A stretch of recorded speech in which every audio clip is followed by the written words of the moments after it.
as ek kan sê, my eerste fisika dosent, het vir my gesê, sommer die eerste dag in die klas, vir ons in die klas gesê, dames en here, as jy meer as 6 ure 'n nag slaap, sal jy nou jou slaaproetine moet verander, want jy swat BSc, jy sal net 6 ure 'n nag moet slaap, anders gaan hierdie rigting vir jou baie moeilik wees.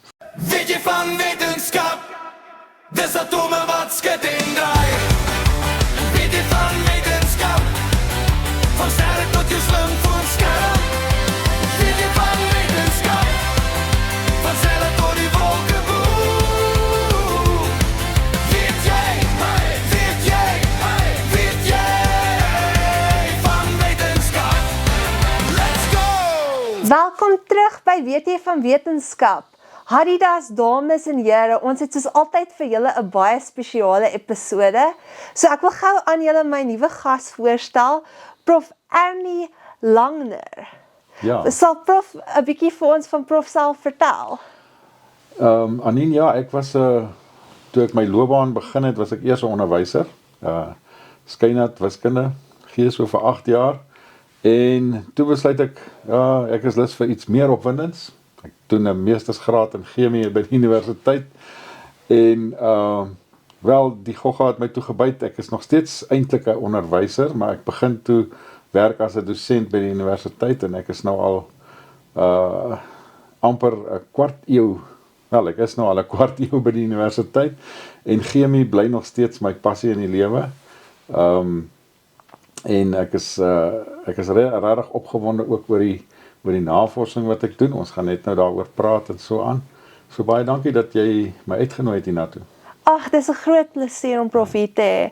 En ons het nou wat ons noem ons premium blonde oomblik vir die episode. Dis nou vir mense wat niks weet van die onderwerp waaroor ons gesels nie. So as Prof chemie moet definieer en wat se tipe chemie daar buite is, wat sal Prof vir ons sê?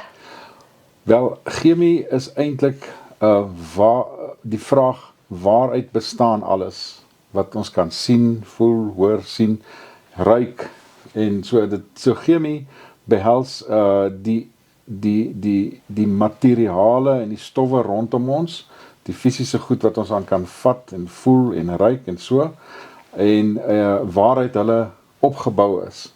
So, ek vergelyk dit so 'n bietjie met Lego. Ons weet nou, jy kan Lego blokkies vat en jy kan omtrent enigiets daarmee bou. En as jy mooi kyk en dit van naby kyk, dan kan jy die individuele blokkies nou sien. Nou, alles wat rondom ons is opgebou uit klein deeltjies, ons noem dit atome. Ek dink die meeste mense weet daarom al dit. Maar daardie atome reageer op spesiale maniere met mekaar om alles rondom ons op te bou. En voordat die mens nou op die toneel verskyn het, was alles natuurlik in die natuur met mekaar opgebou uit hierdie atome, en die mens is die enigste wese wat in staat is om hierdie atome tot 'n mate te kan manipuleer en nuwe goed te bou, kunsmatige goed te bou, soos byvoorbeeld plastieke en soos opgebou uit hierdie atome, maar dit bestaan nie in die natuur nie. So dis so 'n kort opsomming van waar chemiese grense basies is. Dit gaan oor materie en waaruit dit opgebou is en hoe ons dit tot ons voordeel kan gebruik, en deesdae ook baie belangrik hoe ons dit so verantwoordelik kan gebruik dat dit nie onsself skade doen nie en ook nie die omgewing skade doen nie. Hoop het beantwoord jou vraag so bietjie. Ja, en daar's ook 'n baie mense het die perspektief dat chemie baie moeilik is, veral as ons kyk na organiese chemie. Ek het 'n video gekyk van iemand wat gesê het wat sy hartseerste boek wat hulle al ooit gelees het, toe wys hulle die organiese chemie handboek. Wel, my vakgebied is fisiese chemie. En ek wil amper sê, net nadat hulle daardie boek oplig, sal hulle waarskynlik ook die fisiese chemie boek oplig en sê, dit is net so moeilik. Maar ja, organiese chemie is inherent moeilik, omdat dit op skool nie so intens gedoen word nie. En dan wanneer hulle op universiteit kom, dan is daar skielik 'n dramatiese nuwe vak, organiese chemie, en dit gaan redelik in diepte in teenoor wat op skool gedoen is, en dit vang gewoonlik meeste van die studente is dat dit skielik vir hulle moeilik is, maar dit het ook daarmee te doen dat organiese chemie 'n ander manier van leer of dink vereis. Jy moet baie meer in prentjies dink. Dit is baie noodsaaklik dat jy baie meer in prentjies sal dink, en dat jy prosesse sal verstaan. So ek dink dit is nogal 'n moeilike ding. Daar word baie op skool gefokus op leerwerk en resepies. Wiskunde het 'n sekere resep hoe jy hierdie som doen, terwyl as jy by organiese chemie kom, dan is daar nie so baie van hierdie resepte nie. Jy moet baie meer logies dink, jy moet baie meer in diepte in 'n proses kan ingaan om te verstaan hoe dit werk, en jy moet dit op 'n klomp verskillende maniere kan toepas. En dit maak dit in 'n mate seker moeilik, maar ek sê altyd iets is moeilik, omdat dit dalk nie heeltemal jou belangstelling is nie. As jy regtig aan iets belangstel, dan sal jy 'n studie daarvan maak, en dan sal dit dalk nie vir jou so moeilik wees nie. So die ouens moet dalk net so 'n bietjie meer belangstel in die organiese chemie, dan sal dit dalk 'n bietjie makliker wees en hulp kry. Ja, en op daardie noot, as ons praat van mense wat belangstel in chemie, waar is praktiese voorbeelde van chemie in ons daaglikse lewe wat ons dalk nie eers van bewus is nie? Sjoe, ek kan amper vir jou 'n storie vertel van waar chemie in jou elke dag se lewe is. As jy in die oggend jou oë oopmaak, dan asem jy suurstof in en koolsuurgas uit. So daar is klaar chemie sommer net as in jou eerste asemteug in die oggend as jy wakker word. Jy drink dalk in die oggend jou pil. Dit is 'n chemiese stof wat jy inneem om jouself 'n bietjie gesonder te maak. As jy nou op my ouderdom is, dan het jy dalk meer as een pil wat jy drink in die oggend. En jy drink dit met 'n heerlike glas water. Water wat gesuiwer is deur 'n chemiese proses, filtrasie byvoorbeeld. So daar's iets. Jy maak koffie. Koffie is 'n ekstraksie van koffiepoeier of moer as jy wil. So dis 'n chemiese proses. So jy gaan deur al net in die eerste 10 minute van jou oggend, gaan jy al deur 'n paar chemiese prosesse waarvan jy nie eens weet nie, en dan as jy in jou motor klim om werk toe te ry, waarmee ry die motor? Dis daar baie duur, brandstof. So daardie brandstof gaan deur 'n chemiese proses om te ontbrand in die engine en die energie vry te stel wat daarin opgesluit is om die kar in beweging te kry, en ja, so ek kan nou voortborduur en mens kan nou die hele dag gaan om al die chemiese prosesse wat jy onbewus doen en beleef te beskryf, maar ek dink die ouens weet nou al klaar, chemie is oral, en aanhoudend is daar prosesse wat chemie vereis. Ja. So dit klink asof daar minder dele van 'n mens se daaglikse lewe is waar daar nie chemie in is nie, as wat daar plekke is waar daar chemie is. Ja, ek dink jy sal jouself baie rustig moet gedra om die chemie te hê nie. Maar dan is jou liggaamsprosesse natuurlik ook aan die gang, en dit is meer 'n ander vakgebied nie, maar 'n verwante vakgebied. Ons noem dit biochemie, maar ek is seker jy gaan een of ander tyd met iemand anders daaroor gesels. En gepraat van nou chemie en alles, meeste BSc studente dink ek moet ten minste eerste jaar chemie hê. Hoekom sal prof sê is dit so belangrik vir almal om 'n bietjie van 'n grondslag in chemie te hê voor hulle na enige ander ding toe kan beweeg in die biologiese veld? Ja, so natuurwetenskappe en alles wat met die natuur te doen het natuurlik te doen met hierdie stowwe wat ek nou beskryf het, al die materiale en alles rondom ons.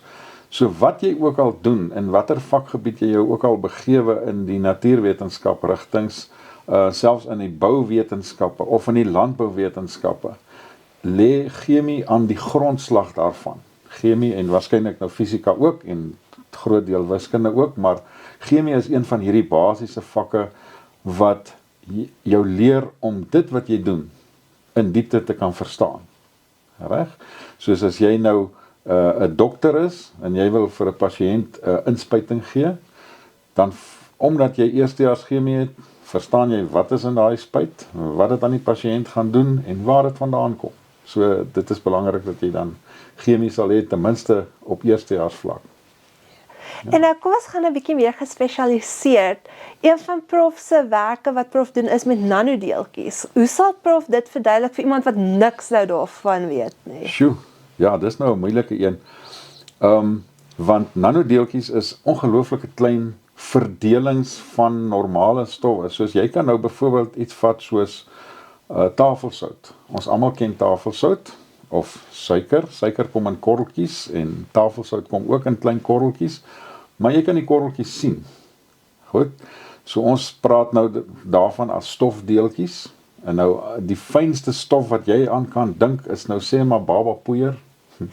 So jy kan selfs 'n wolkie maak met babapoeier as jy dit in die lug opgooi en dit is verskriklike klein deeltjies, maar babapoeier is nou regtig moeilik. Jy kan amper nie meer jy het 'n vergrootglas nodig om die klein deeltjies van dit te sien. Nou verbeel jou, jy kan selfs met die heel sterkste gewone ligmikroskoop die deeltjies nie meer sien nie. Dan is ons by die nanodeeltjies. Dan kom ons by deeltjies wat so klein is, stofdeeltjies wat so klein is dat jy 'n elektronmikroskoop nodig het om dit te kan sien. Nou as ek nou moet sê, hoe verduidelik 'n mens nou nanodeeltjies in leuke taal, dan sal ek sê, jy vat 'n mens se haar, en jy hou dit nou so voor jou, dat jy die breedte van die haar kan sien, en dan verbeel jy jouself, dat jy 1000 klein balletjies oor die breedte van die haar langs mekaar kan inpas. Dit is nanodeeltjies. Daar pas 1000 nanodeeltjies ongeveer op die breedte van 'n mens se haar.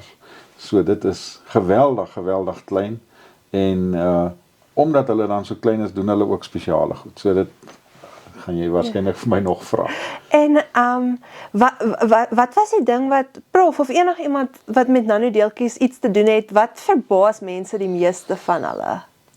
Ek dink die onbekendheid is 'n een ding, is dat mense nie weet presies wat doen hulle nie, en hulle wat doen nanodeeltjies nie, en dit verbaas hulle, want hulle dink, hoekom word hierdie verf, hoekom staan daar op die blikverf nanotechnology, of so iets, byvoorbeeld, wat is dit, en hoekom is die verf nou beter as die een wat nie nanotechnology in het nie, en so is daar ook baie sonbrandrome wat sê nanotechnology of sulke tipe goeders, dan verbaas dit mense dat dit nou selfs in hulle sonbrandroom is, of in hulle verf is, of in die pleister wat jy op jou wond plak, is daar nanotechnology. So dit is waarskynlik, en dan wonder mense waarskynlik, wat beteken dit? En ek dink die meeste mense dink, wow, maar hulle weet nie eintlik presies wat doen dit, hoekom is dit daarin nie. Ja. So dis nou 'n voorbeeld van waar mense dit in alledaagse produkte, so mense wat nog nooit van nanodeeltjies te doen het nie, het 10 teen 1 al teëgekom. Ja, presies. As ek dink die ou Romeine was van die eerste mense op aarde wat glas gekleur het. En dan nou hierdie pragtige pink ruitglase gemaak het, of blouerige kleur, en hulle het nie eintlik geweet hoekom, of wat is die onderliggende tegniek nie, maar hulle het eintlik al nanodeeltjies daardie tyd gebruik, om die glas sy kleur te gee. Hulle het deur 'n sekere chemiese proses, wat hulle ook nie mooi verstaan het nie, goed gemeng, met glas gemeng, en hier is die glas nou pink gekleur, en die goed wat hulle mee begin het, was goed soos goud en silwer en so aan, maar goud is goudkleurig. Maar skielik, as hy nou in hierdie ruitglas is, dan is hy pink van kleur. En die rede hoekom hy pink van kleur is omdat hy nanogroot is. Dan verander die kleur van goud van geel, en dan kan hy vir jou verskillende kleure gee onder 'n andere pink, as hy in 'n nanogroote deeltjie is. Dis die interessantheid van nanodeeltjies. Ja, so hulle beïnvloed die kleur ook nogal. Ja, en ek bedoel, as jy nou vat in jou, daar's tandepasta met nanotechnologie om in die dieper gaatjies in te kan ingaan, en so aan kan hulle dit gebruik, en soos die sonbrandrome wat ek ook genoem het, wat beter op jou vel sit as hy met nanodeeltjies gemeng is, gewoonlik 'n bekende stof, wat maar net baie fyner verdeel is, om 'n beter effek te kry van die sonbrandroom, of om dit langer op jou vel te hou, en nie so maklik af te was nie. So is daar ook nou, ek het nou al gesê, ek het nou die sonbrandroom genoem, Ek het nou die verf genoem, die verf wat jy teen jou mure verf byvoorbeeld, as hulle nanotechnologie daarin en dan sit die verf beter vas aan die muur, skilfer nie so gou weer af nie, en so daar's 'n hele klomp tegnieke wat nanotechnologie gebruik. En is daar maniere hoe 'n mens kennis oor nanodeeltjies of nanodeeltjies self in die mediese wêreld kan gebruik tot? Ja, daar's nou geweldig baie navorsing in die om nanotechnologie in mediese toepassings te gebruik. Ek kan nou 'n klomp opnoem, maar ek kan nou net vir interessantheid een tegniek waarop ek nou die dag afgekom het in 'n artikel byvoorbeeld wat iemand nou bestudeer, is dat hulle nanodeeltjies maak van roes. Roes is mos nou maar net ysteroksied.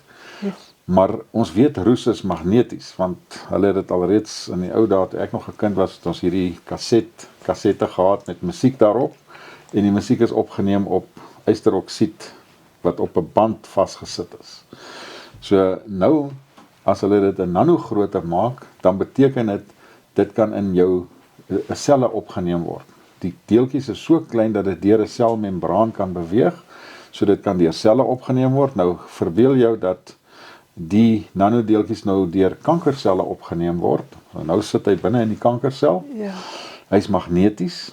So 'n vibrerende magnetiese veld sal maak dat hierdie deeltjies ook vibreer. So as jy nou 'n magneet, kom ons sê nou daar is nou kankerselle hier in my hand, en ek het nou die nanodeeltjies hier binne in die kankerselle opgeneem, dan sit hulle daar binne, en ek bring 'n magneetveld naby, en ek laat die magneetveld vinnig vibreer. Dan gaan die deeltjies daar binne ook saam met die magneetveld vibreer, en omdat hulle vinnig vibreer, maak hulle die kankerselle warm, want hulle veroorsaak wrywing met die vinnige vibrasie, en as dit by 'n sekere temperatuur kom, dan gaan die kankersel dood. Ja. So dis die interessante goed waarop ek nou deesdae ook afgekom het, van hoe hulle nanodeeltjies gebruik as 'n geneesmiddel, maar dan is daar ook ander toepassings, soos jy kan 'n geneesmiddel aan die nanodeeltjie vassit. Jy kan hom op die buitekant van 'n nanodeeltjie vassit, en dan is die nanodeeltjie soos 'n voertuig, wat die geneesmiddel dan nou kan vat net waar jy hom wil hê,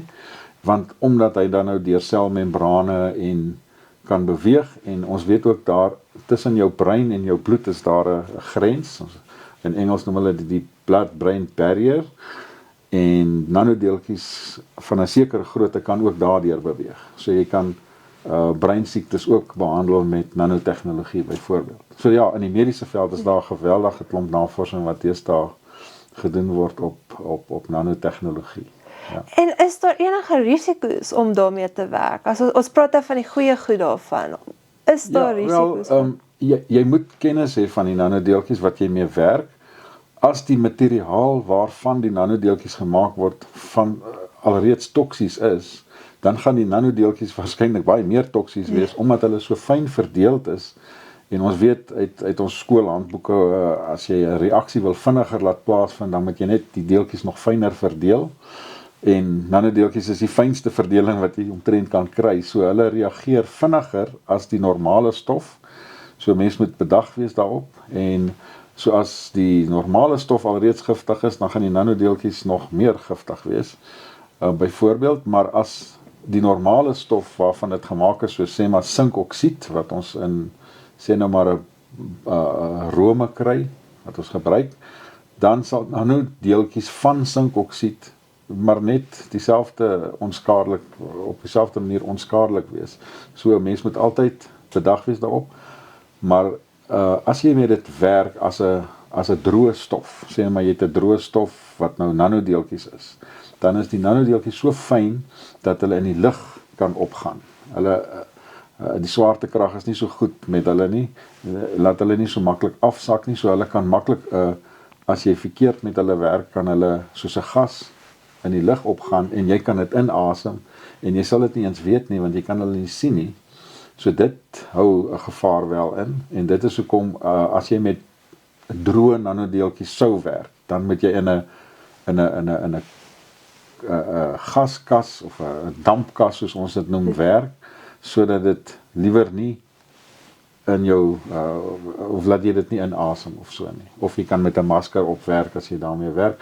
Maar nou 'n masker se gaatjies is nie klein genoeg om nanodeeltjies te keer nie. So jy gaan dit gaan nie goed werk nie. Ja, so mense hanteer dit dan asof dit 'n giftige gas sou wees, dan weet jy jy's veilig.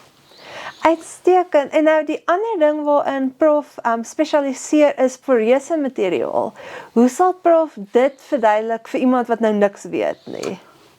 Dis gelukkig makliker as die nanodeeltjies, want ons almal ken 'n spons. Jy is dalk al van kleins af gewas met 'n spons en jy gebruik 'n spons om goed skoon te maak by die huis en so aan. So 'n spons is 'n tipiese voorbeeld van 'n poreuse artikel of materiaal. So poreuse materiaal is basies 'n materiaal met klein gaatjies waarin goed kan absorbeer of daar's 'n ander woord wat die kykers nou dalk nie so mooi sal verstaan nie, is adsorbeer beteken om aan 'n oppervlak vas te sit. So as jy nou dink aan hierdie gaatjies wat binne in 'n spons is en jy wil hom nou nat maak met water, dan gaan sit die water in die binnekant van hierdie gaatjies. Hulle gaan sit vas aan daai binnekant van die gaatjies en dit noem ons adsorpsie. Maar as daar nou nog meer water kom wat nie aan die kant vas sit nie, maar sommer hier in die middel en so, dan is al daai goed wat daar binne is geabsorbeer. So ons het twee prosesse, maar in elk geval dit is wat poreuse materiale doen. Hulle kan goed deurlaat of absorbeer, filtreer. Daar's 'n massiewe klomp toepassings vir poreuse materiale en soos ek sê, spons is 'n goeie voorbeeld van dit in die alledaagse lewe wat 'n mens mee kan assosieer. Ja. En waar sal mense die meeste in wetenskap en industrie nou byvoorbeeld gebruik? Filtrasie het ek reeds genoem. So filtrasie is een belangrike aspek waar ons poreuse materiale gebruik. As mense nou dink aan filtrasie, verskillende stowwe het verskillende grootes deeltjies. Soos die een stof sê nou maar het klein deeltjies en die ander stof het groot deeltjies. So as jy nou filtreer en jy maak jou poreuse materiaal se gaatjies 'n presiese grootte, laat die klein deeltjies deur kan gaan, maar die grootes agterbly, dan het jy skeiding van materiaal. So jy kan skeiding doen met poreuse materiale. En dan is die ander ding wat groot is in die industrie is katalise. So katalise beteken dat jy 'n chemiese reaksie meer effektief kan laat plaasvind of vinniger kan laat plaasvind as jy 'n sekere stof gebruik om te help daarmee. Nou daardie stof om te help met hierdie chemiese reaksie is 'n katalis. En baie van hierdie kataliste werk so dat die chemiese reaksie vind op die oppervlak van die katalis plaas. So as jy nou 'n plat plaat het, dan vind die gekataliseerde reaksie nou hier op die oppervlak plaas. So hoe meer van hierdie oppervlak jy kan kry, hoe meer van die reaksie kan plaasvind, hoe vinniger kan dit plaasvind, en om die oppervlak te vergroot, maak jy dan 'n poreuse materiaal hiervan. As dit nog nie meer 'n plat plaat nie, maar dit het 'n klomp duisende klein gaatjies of miljoene klein gaatjies, en binne in die gaatjies vind hierdie reaksie nou plaas, so jy kan deur hierdie oppervlak al groter te maak, kan jy die reaksie se snelheid vermenigvuldig en al vinniger en vinniger laat plaasvind.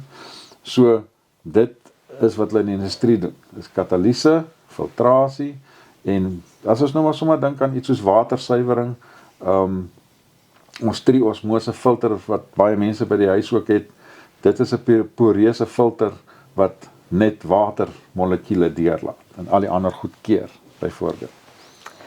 En kan 'n mens dit vir energiestelsels of in die mediese wêreld ook gebruik? Ja, as ons dink aan byvoorbeeld in die mediese wêreld aan been. Been is eintlik 'n poreuse materiaal, 'n lekker harde poreuse materiaal. As ons beendere wat binne in ons is nie poreus was nie, sou ons nou nogal redelik swaar gewees het as hulle solied sou gewees het. Maklike manier is 'n mens 'n hoenderbeen vat. Jy het nou klaar jou hoender geëet en jy breek die been middeldeur en jy kyk daarna, dan sal jy sien hy's vol klein gate. So 'n hoenderbeen is poreus. Nou in die mediese wêreld, as 'n been gebreek het, dan moet die been weer aan mekaar groei en baie keer is daar 'n stukkie weg en dit moet weer toegroei. En dan gebruik hulle 'n kunsmatige poreuse materiaal wat soos die been dan nou optree en dan nou weer daai been kan vervang of die been aan mekaar kan laat groei. So daar's in die mediese wêreld 'n goeie voorbeeld van hoe poreuse materiale kan gebruik word om beendere weer aan mekaar te laat groei of weer 'n stuk van 'n been te vervang of so. So en in die energiewêreld is dit maar weer die kataliste wat ek nou genoem het om gebruik hulle poreuse materiale om verskillende chemiese prosesse makliker of vinniger te laat gebeur. En as 'n mens nou dink aan 'n kar, die meeste moderne motors werk met 'n katalitiese omsetter. En dit is 'n poreuse materiaal wat in 'n buis vasgevang is hier voor in die kar se engine, waardeur al die uitlaatgasse beweeg. En in daai katalitiese omsetter wat poreus is, word hierdie giftige gasse omgeskakel na onskadelike gasse, so CO2 of water of so, en verlaat dan die uitlaatpyp as onskuldige gasse of